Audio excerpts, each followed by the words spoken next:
हमारा तीसरा कार्यकाल बहुत बड़े फैसलों का होगा। देश को अगले 1000 वर्षों तक समृद्ध और सिद्धि के शिखर पर देखना चाहिए।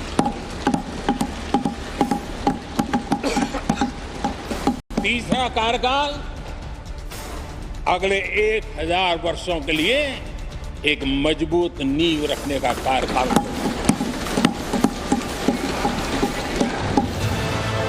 ये 2024 है। चुनाव इसी साल होने वाले हैं, सिर्फ कुछ महीने दूर हैं। लेकिन पीएम मोदी के चेहरे पर इसको लेकर शिकन तक नहीं दिखता है, तो सिर्फ इत्मीनान, भरोसा इस बात का कि देश की जनता उन्हें फिर से प्रचंड बहुमत देने जा रही है। समर्थकों की माने तो यह आम लोगों की नब्ज पर हाथ रखने का हुनर है। विरोधी कह रहे हैं यह है मोदी का अहंकार, अति आत्मविश्वास। लेकिन इस चर्चा के बीच प्रधानमंत्री नरेंद्र मोदी अगले 1000 साल के एजेंडे का खाका खींच गए।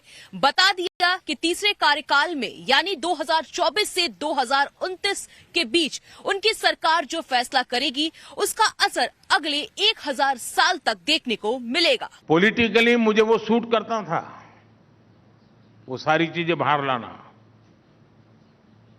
राजनीति तो मुझे कहती है वो करो, लेकिन राष्ट्रनीति मुझे वो नहीं करने देती, और इसलिए मैंने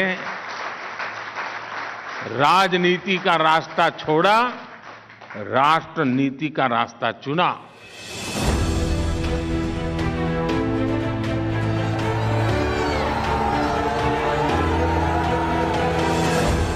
अब सवाल है कि आखिर प्रधानमंत्री मोदी फिर से सरकार में आए तो क्या करेंगे?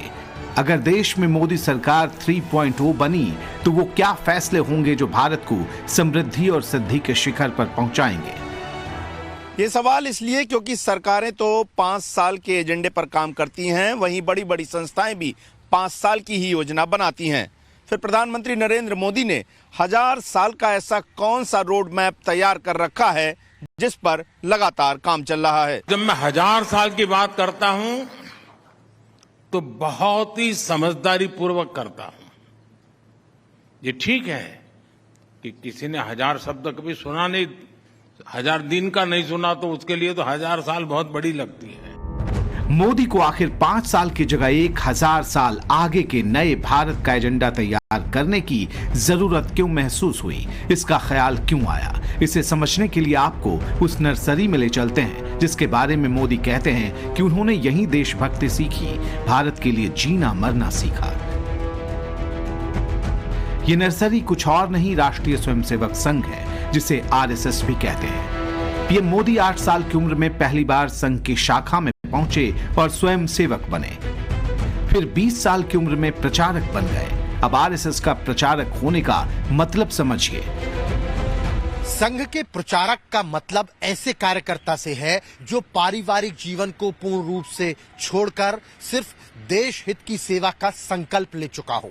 वो आम लोगों के बीच आम लोगों की वेशभूषा में रहते हैं, लेकिन उनका जीवन किसी तपस्वी की तरह कठोर होता है। उनका अपना कोई लक्ष्य नहीं होता है, अपने लिए कोई इच्छा नहीं होती है, सिर्फ और सिर्फ राष्ट्र के लिए ही पूरा जीवन वो समर्पित कर देते हैं।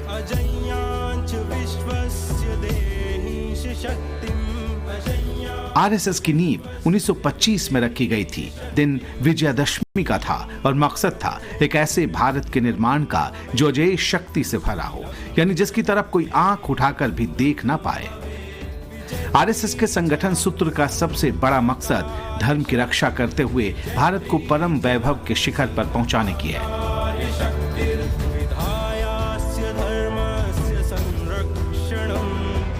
अब आप सोच रहे होंगे कि आरएसएस भारत को जिस परम वैभव पर पहुंचाने को सबसे बड़ा लक्ष्य बताता है, वो परम वैभव है क्या?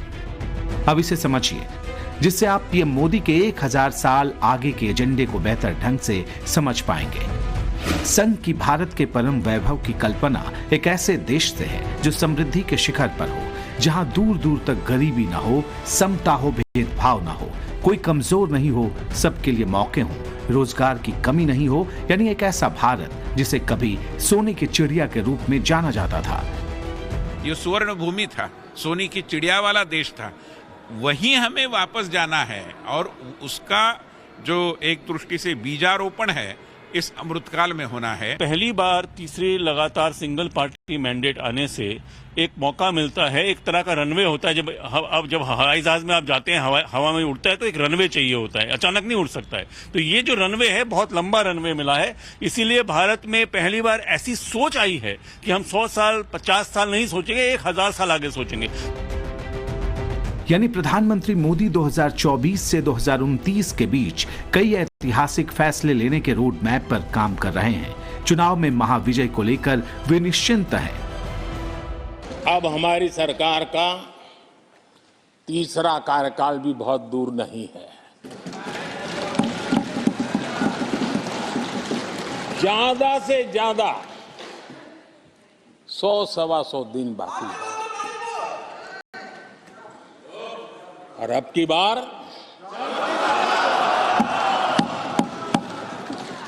पूरा देश कह रहा है अब की बार